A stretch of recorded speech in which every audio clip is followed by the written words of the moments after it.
है कि जिसके घर मौत हुई हो, उनके घर से 13 दिनों तक कोई कोई खाने वाली चीज नहीं ली जाती, उनके घर से कोई चीज खाई नहीं जाती।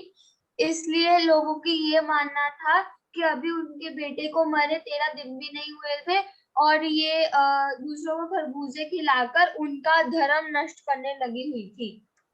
यस, सिर्फ आप एक लाइन में भी लिख सकती हो। अगर आपको वन वर्ड में या एक सेंटेंस में लिखना हुआ, उस बुढ़िया के घर में सूतक था। सूतक शब्द लिखते ही ये क्लियर हो जाता है कि जिसके घर में किसी की मृत्यु हुई और 13 दिन तक मनाया जाने वाला शोक, तो इसलिए उसके पास आकर कोई भी खरबूजे नहीं खरीद रहा था। नेक्स्ट तानिश, उस स्त्री को देखकर लेखक को कैसा लगा? उस स्त्री को फुटपाथ पर बैठ बैठ रोते हुए लेखक के मन में व्यथा उठी। वह उसके दुख को जानने के लिए बहुत बेचैन था। बेचैन था क्योंकि उसको देखकर उसके मन में एक अलग सा दुख सा उठा, और वे उसके दुख को जानने के लिए बेचैन हो रहा था, क्योंकि वो क्या कर रही थी, घुटनों पर सिर दिए दिए हुए लगातार ऊंची आवाज में रो रही थी। उस स्त्री के लड़के की मृत्यु का कारण क्या था? विपुल।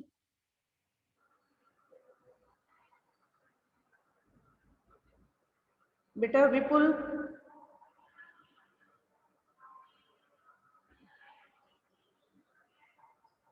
हिदेश्री।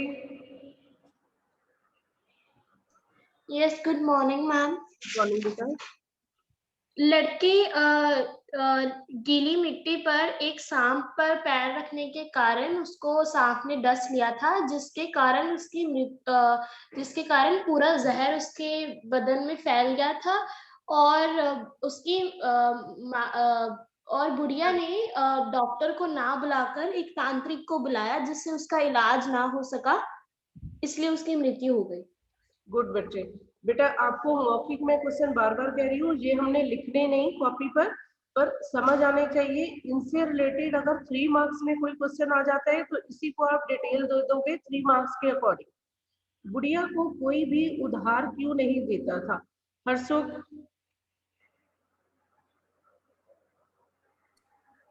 बुढ़िया को कोई इसलिए उधार नहीं देता था क्योंकि सबको पता था कि इसकी आर्थिक स्थिति अभी सही नहीं है, और कोई भी उधार किसी को तब देता है जब उन्हें भी उम्मीद हो कि उनके पैसे वापस मिलेंगे। पैसे वापस मिलेंगे कि उसका एकमात्र कमाने वाला बेटा जो था वो मर चुका था और लोगों को अपना पैसा वापस मिलने की उम्मीद नहीं थी, तो ऐसी स्थिति में कोई भी व्यक्ति उस बुढ़िया को उधार देने के लिए तैयार नहीं था। मनुष्य, ये क्वेश्चन अब आपने कॉपी पर लिखनी है। इसमें से क वर्ड और ख, सिर्फ ये दोनों। इसके बाद जो क्वेश्चन होंगे आशय स्पष्ट कीजिए, वो हमने लिखने नहीं, क्योंकि आशय स्पष्ट कीजिए के लिए कोई भी क्वेश्चन आपको आ सकता है। वो एक तरह से होते हैं वैल्यू बेस्ड क्वेश्चन। वो किसी चैप्टर में से कोई भी लाइन आपको, जैसे मैंने साथ साथ बताई है, ये लाइन इंपॉर्टेंट है, आप ये टिक कर लो, तो कोई भी लाइन आपको आ सकती है जिसे आप लिख सकते हो। अब ये क्वेश्चन जो आपने लिखने हैं क और ख पार्ट। मनुष्य के जीवन में पोशाक का क्या महत्व है? ईशिता।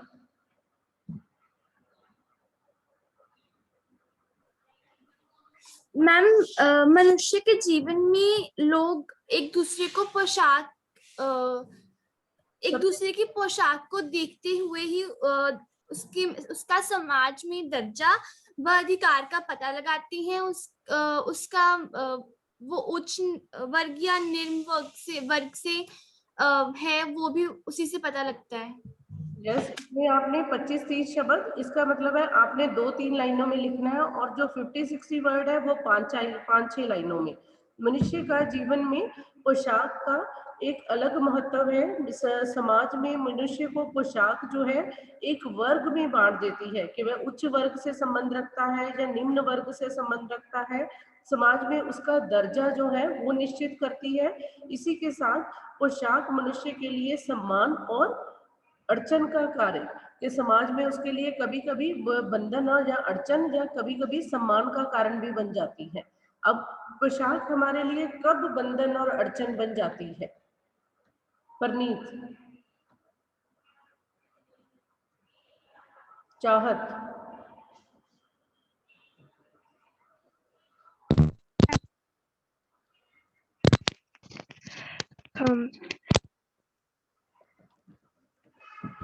चाहत बोलो बेटा।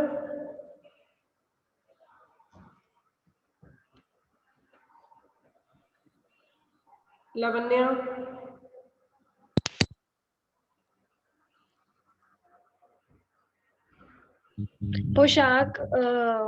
पोशाक हमें हमारे लिए तब बंधन बन जाती है जब हमारे सामने हमसे निम्न वर्ग के लोग या फिर उच्च वर्ग के लोग होते हैं, तब बोल रही हो किसी वर्ग वाला वही है, क्योंकि सिर्फ बंधन और अड़चन का कारण, बंधन की एक रुकावट और एक रोक सी कब लगा देती है ये पोशाक हम पर, जब लेखक कह रहा है कि वो अपने से निम्न स्तर के लोगों के दुख को जानने की इच्छा रखते हुए भी उनके पास नहीं जा पाते।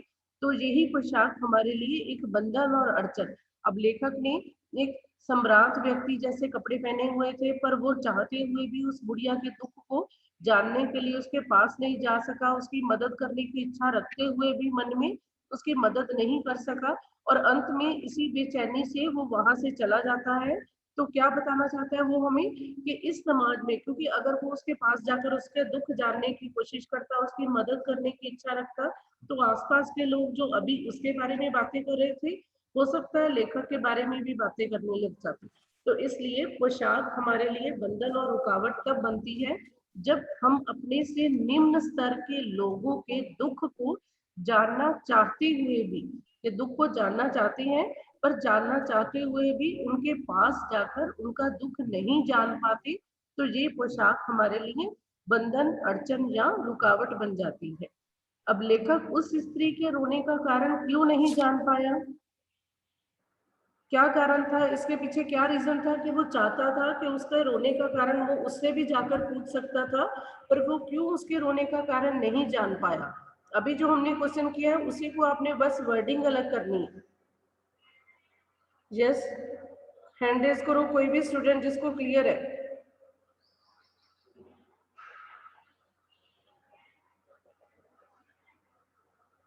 हाँ जी, कोई भी स्टूडेंट।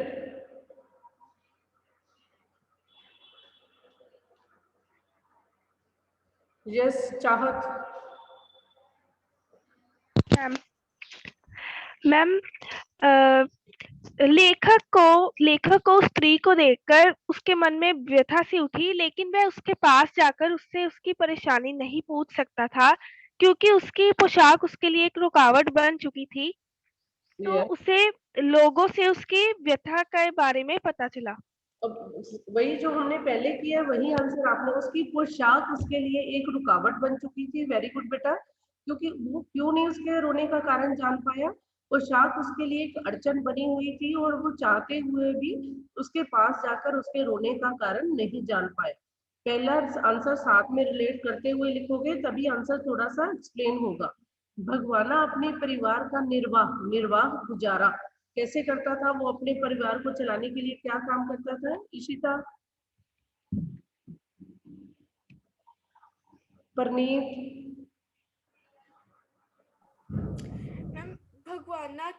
भगवाना के पास शहर के पास 1.5 बीघा जमीन थी जिस पर वो कचियारी करके अपने परिवार का निर्वाह करता था। इसको सिंपल कर दो चाहिए आप कि वो उस 1.5 बीघा, शहर के पास 1.5 बीघा जमीन थी, उस पर खेती करके अपने परिवार को चलाता था। वहां से फल सब्जियां या खरबूजे लाकर बाजार, इसको 3 लाइनें लिखनी है तो कैसे एक्सप्लेन करोगे इसी को आप अपने शब्दों में, कि वो वहां से सामान लेकर या फल सब्जियां लाकर बाजार में आता और वह आप या उसकी माँ जो थी उस सामान को बेचकर अपने परिवार का गुजारा या निर्वाह करते थे।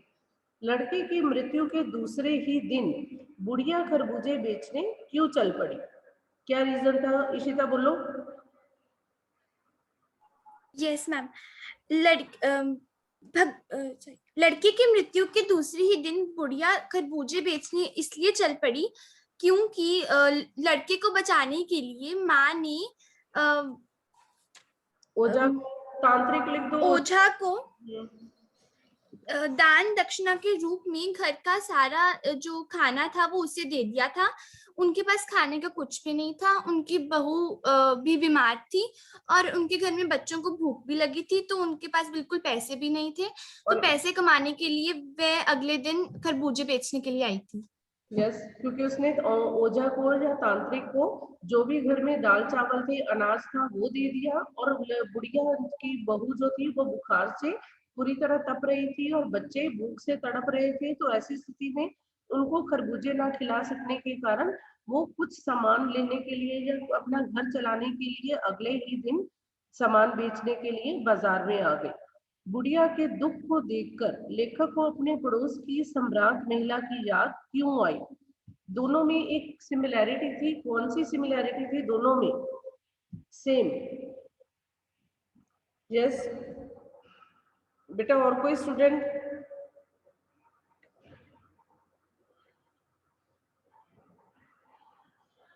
हाँ जी बोलो नूरजोत।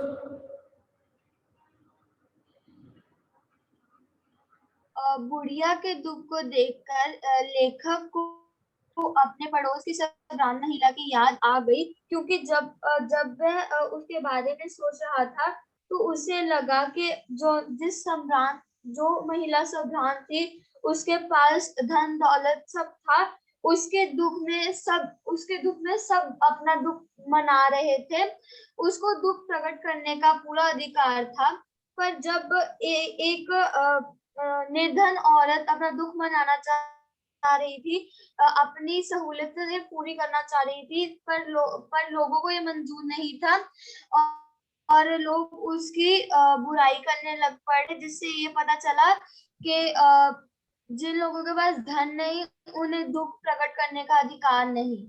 दोनों में एक समान था कि दोनों के जवान बेटे की मृत्यु, पर एक बूढ़ी एक ऐसी स्थिति में जिसके पास अपने घर चलाने के लिए भी पैसा नहीं, और दूसरी तरफ उस सम्राट महिला के पास सभी सुख साधन, डॉक्टर उसके पास, आसपास के लोग उसके साथ दुखी।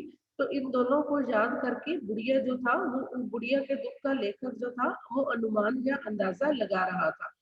हाँ जी बेटा, जितने क्वेश्चन आज डिस्कस हो जाएंगे उतने आपने लिखने स्टार्ट कर देने हैं। राइट इन योर नोटबुक, और नोटबुक कोई सेपरेशन या कोई अलग अलग नहीं करनी, एक ही नोटबुक लगानी। जितने नहीं होंगे वो कल भी हमारी क्लास है, तो बाकी कल डिस्कस कर लेंगे।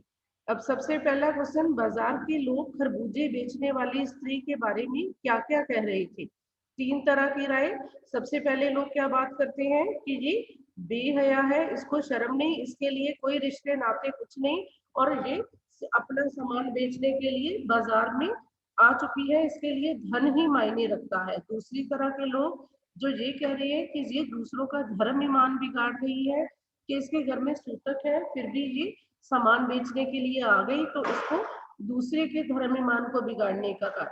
और तीसरे लोग जो ये कह रहे हैं कि ये सिर्फ धन से प्रेम करती है, धन के आगे इनके लिए सिर्फ रोटी का टुकड़ा ही प्रमुख है और किसी चीज को ये महत्व नहीं देती।